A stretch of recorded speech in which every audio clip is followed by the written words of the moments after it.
Perfect. Thank you. The second question, I'd like to know what happened. Discrimination, breach of confidentiality, denial of services. Mr. X was assaulted by 3 people that he met along the way at night because Mr. X is a trans man. They took advantage through sexual orientation.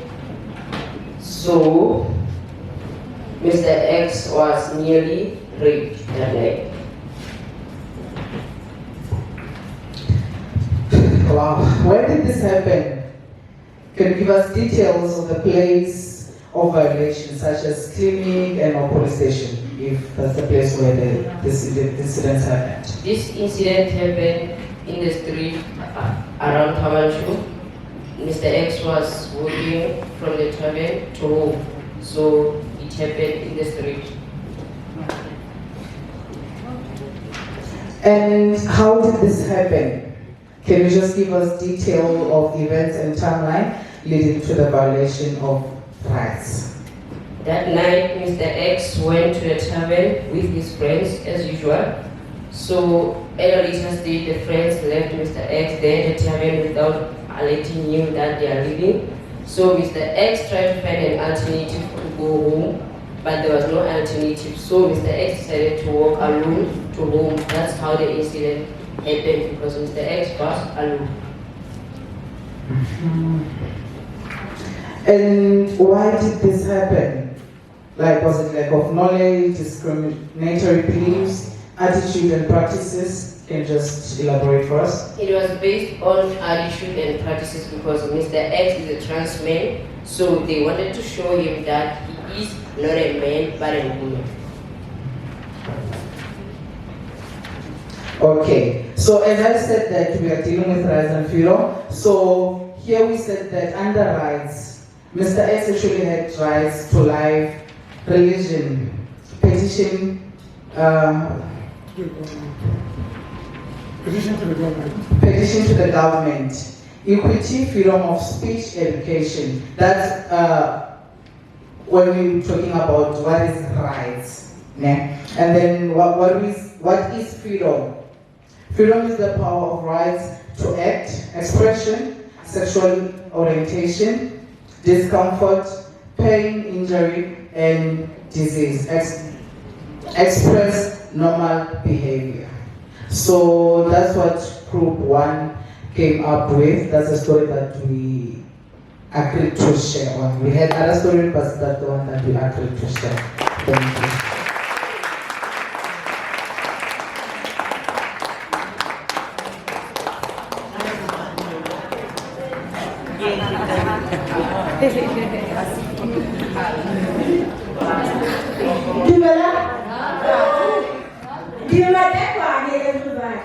Okay, I'm not leaving you from Group 2. Now we have only one story to share. Can I use this table, guys? Yes.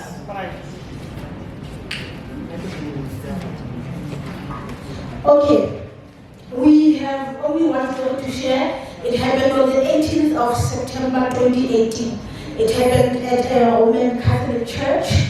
It was by our fellow client, Rami, and her friend. Now what happened there is that they had a church retreat. And at the church retreat, they took a 5-minute break to go get a smoke outside. But while they were outside, everybody inside was busy organizing mattresses for them to sleep. So when they came back, they didn't have mattresses to sleep on. So when they asked for mattresses, that's when the room went hullabaloo, and they started questioning them on their sexuality, and they said they are uncomfortable with them in the same room. They can't undress in front of them. They're not sure if they are men or women. That was the discrimination they experienced. Amen. And then I already said where it happened, how it happened. Get it, man.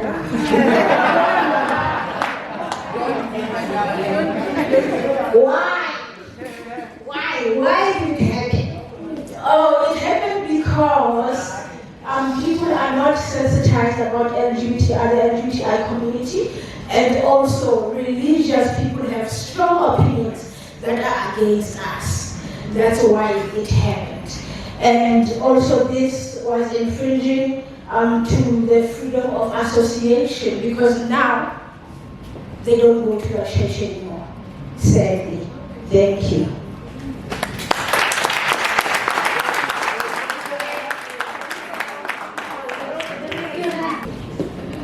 Hello again, guys.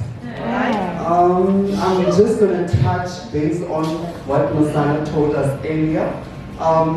Sex, we are going to do sex, gender, and sexuality. Yes, so sex refers to psychological difference found among males, females, and various intersex bodies. Ne? And then we have gender. Gender is a term that refers to social, cultural distinctions associated with being male, female, or intersex, if you understand that. We also have sexuality. Sexuality refers to people's sexual interest in and attraction to others, as well as their capacity to have erotic experiences and responses. So we're gonna do our story now. Yeah. Okay, guys, in this story, the person who was violated, his name was Kananelo Matopa from Motabelo, and they were violated by a Tepiso Roland.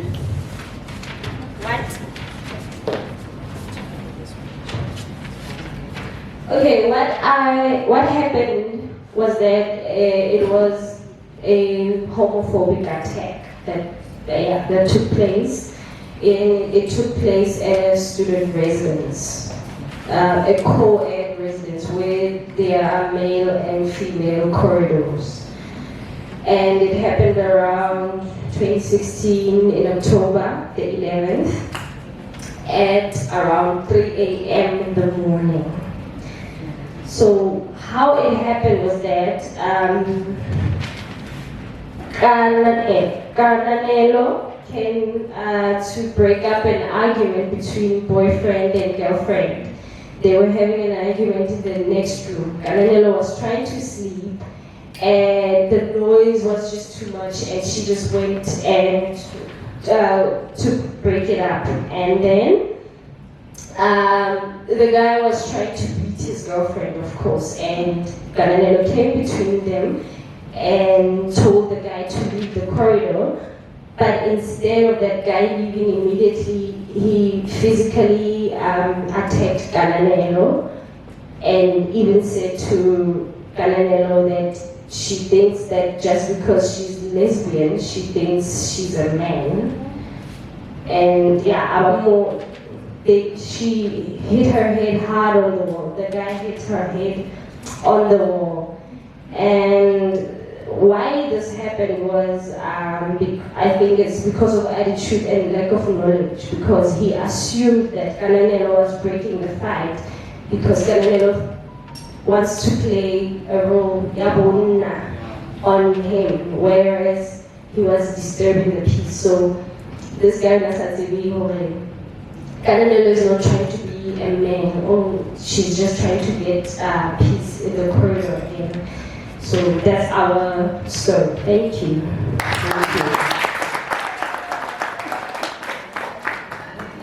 So, under vulnerable situation, there was this young child, and I cannot reach him. When I until high, not like when I until almost every time I'm a trouble like I trouble school. Maybe Bani Baba Winana, the one that I started and also ever. So, yes, I have always a day. When I after school, when I was like over 8 years or 6, not 5, 5 years. So, the manager, until the better of it, and get them on my so home. I just read about the lebitso la ngwana e le Lerato, a dula Cheflapte, a dula Landiri wa hae, a tswa sekolong a motlhokomedi. So ntho e etsahetseng hore o la fihla Moripa. A Moripa nkela molao matsohong, re sa tsebe hore lebaka ebile lefe ne. So according to our group, now we thought if how did this happen? Ngwana mo di-rights tsa rona e ka nna ba ngwana o na le a brighter future mo yene, which is right to education.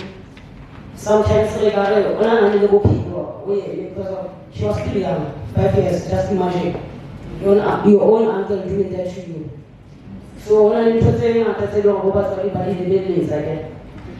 So ona re nahana hore ke freedom to life, freedom to education.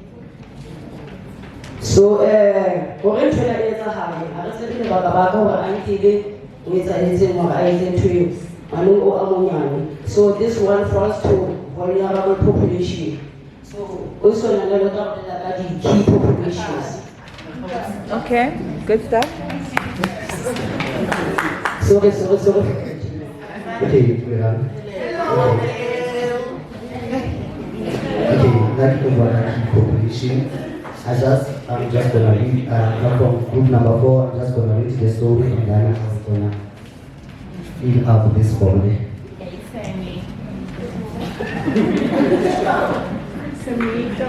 He was saved by the gangsters around 8 o'clock. It was like we're fighting to other gangsters. Once they realized that they are not gangsters, guys, they started evaluating them because of they are no more gangsters fighting. There were 8 or 9 guys and we 2, and it was dark when it was happened. These guys don't feel safe anymore because they don't feel safe because these 2 gay guys realized that we're always gangsters fighting.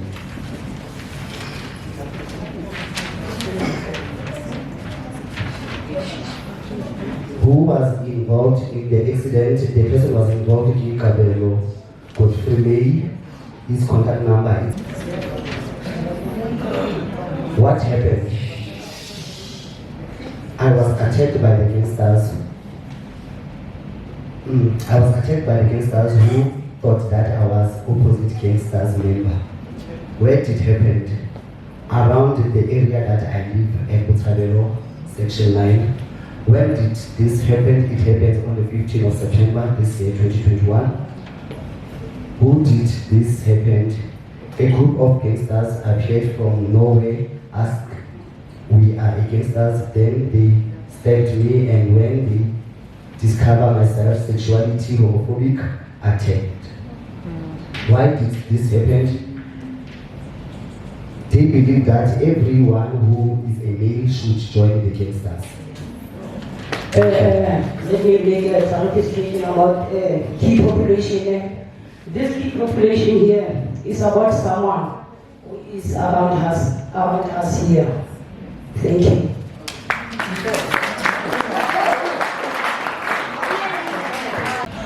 Saniwani, me Johnny. Guys, I'm having 2 stories to share with you. The first one is about me.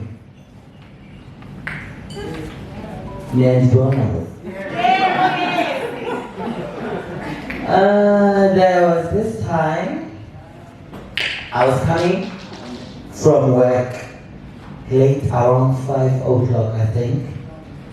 Okay. I got in a taxi. There's this guy. He's a little filthy. And he's out of my league.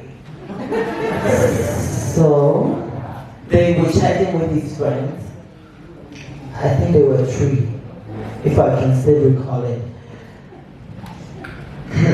I was on my All-Star. I was wearing my All-Star boots. Okay?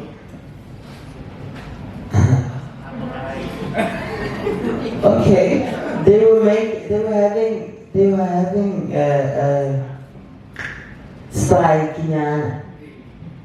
striking about gay people, trans people. Okay, I wanted to listen attentively. You understand? They've been talking and talking. It came to a place where I had to stand up because I was the only one who's homosexual. Yeah, on the taxi. I turned back and looked at him and say, Batu, Obutio, what am I doing when I okay. Okay, it was like, okay, and the Bible how I gay.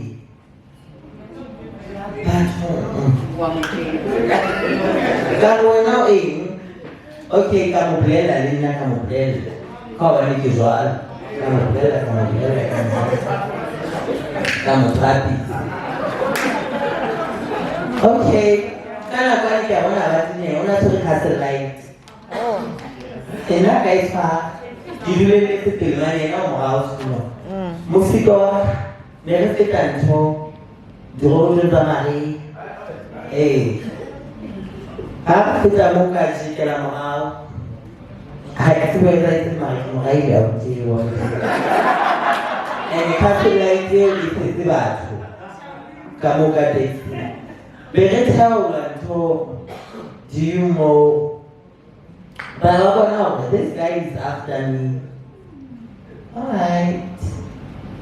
But then also I can take negotiate that day more. And how to put up with level at that we can have the hasta los say. Okay. The next story is about a girl. She's coming from Bloemfontein. It's a sad story. Okay. She was living with her lesbian boyfriend. I don't know how to say it. Lesbian boyfriend. Trans man. Look, I can't understand. Okay. The guy was abusing her so much. Oh. She would even go to the police station and then they would take her for granted. They would say, why you guys want some with you as an alloy? Okay. Yeah, no, I can't make a motor. I have a patch. Mark is all I can. So, I don't want to answer Mark. She would ban her. That person even has scars on her body. But the law doesn't take the LGBTIQ plus community into consideration. So, I could be sad because it was on.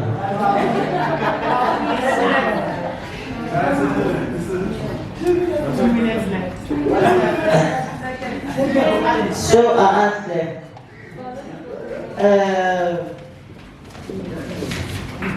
the name of the person is Ntwa Kimoya. She's coming in Hamilton Street. What happened to the property? Vandalism, assault was assault. And it happened in that location, right here in Bloemfontein, on the 11th of June this year. And how it happened, it started with an argument, threat and violence. And why did this happen? It was because of jealousy and arrogancy and the aggressiveness of the person. Okay. Thank you.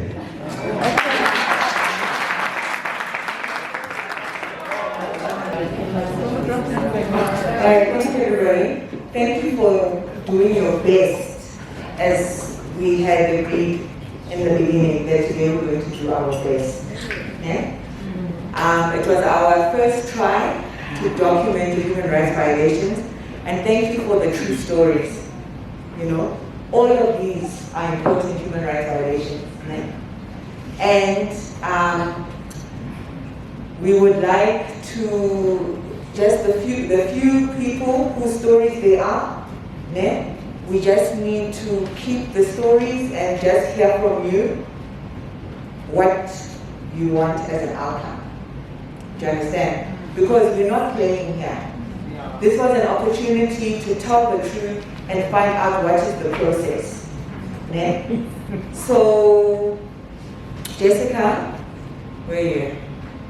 Listen, Rev. I love how you tell your stories, and I like how brave you are. But we need to work on like some of the details, ne? Because the nice thing is, if you go to a lawyer now, ne? Our lawyer at the UFS Law Clinic, it can happen like this: that you talk, he advised, you talk, he advised, and then after the consultation, he advises: is this a case or not? Ne? Who was wrong? What was wrong? How can he give legal advice? Ne? And we're now, what do you want from the perpetrator? Do you want an apology? Do you want punishment? Do you want somebody to get arrested? Tina, all of us here, a human rights violation can happen to us. Ne? But when we report it, when we document it, we must know what we want as the outcome. Maybe we just want someone to hear our story and understand that, Tina, we went wrong when we felt bad about what happened. Tina, when this happened to us, sometimes you just can't believe this thing has happened and you just want someone else to hear. But was this right? No, it wasn't right. Thank goodness. I thought I was crazy because I can't believe somebody did this. And just having somebody witness your disbelief, ne? And your shock, you are fine because now you know you're not crazy. Somebody else heard your story and now you don't feel crazy, you know that other person was wrong. Ne? So that can be an end result that you feel like, me, I was right, that person was being crazy, that is a crazy person. Ne? But then after that you feel like, but why does that happen to me? What is the backstory? What did I experience in my childhood? Maybe that led me to be able to be angry about something like this. Now maybe I need psychosocial support. Now I don't know what case I'm talking about, right? But I'm talking about knowing the outcome that we want when we report. Maybe you want somebody who knows what happened to talk to you about what happened. Ne? And then you get support from our social workers. But then maybe it's serious. Ne? Maybe somebody got stabbed, somebody got hurt, somebody ended up in hospital. Ne? That's when you feel like, no, but now this person hurt me physically, it was assault. Ne? When we speak to a lawyer, that's when we need to find out what is the process. Because unfortunately, when we go to the police station and we have a case, ne, and we don't have a lawyer, it gets sorted out and disappears at the police station. Because the nice thing about having a lawyer is that the police, when they see a lawyer, they have to follow the process. And the lawyer has got the powers to say, you did not follow the process, you know?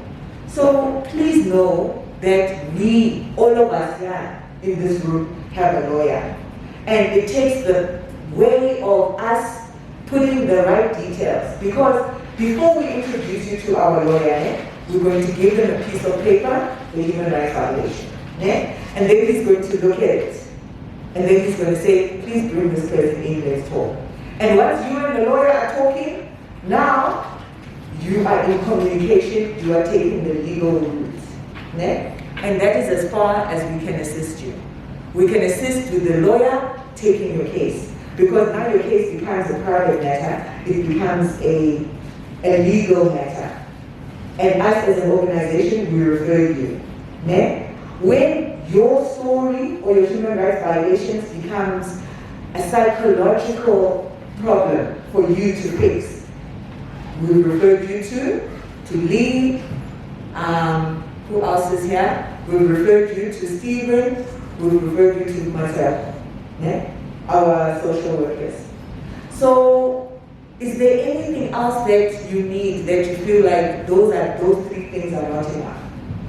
Have you got any more that you feel like you want somebody to give you money? They broke your phone, they stole your wig, you know what I mean? That's not the work you do. It's still something that the lawyer has to advise you. How can you get that done? We had a case recently where a policeman was rude to one of our clients, and our clients wanted the policeman to pay her money for being rude.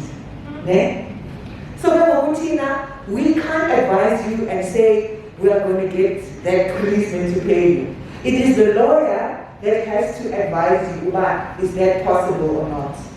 Because we can't sit here and judge and decide what we need. It is the law that decides that. We can only help you with your own mental and emotional issues with psychosocial support. And if these emotional issues are happening in places where we can sensitize, in your home, in your school, in your workplace, we will come there and sensitize. If these emotional problems are happening or the human rights violations are happening at an institution, like the clinic, like the home affairs, like any other department that's supposed to give you free services, we can come there, we can sensitize. So we are going to end this part here. Are there any questions? How was it? How was it writing down this human rights violations for you? Was it emotional? Sure. But you feeling okay? If any of you feel like we need to debrief with what our social workers here, then you will be brave enough to face that. Because sometimes something bad so happens, you feel like you want to forget, you know? So thank you for that. Well done on this exercise. Yeah, give yourselves a round of applause.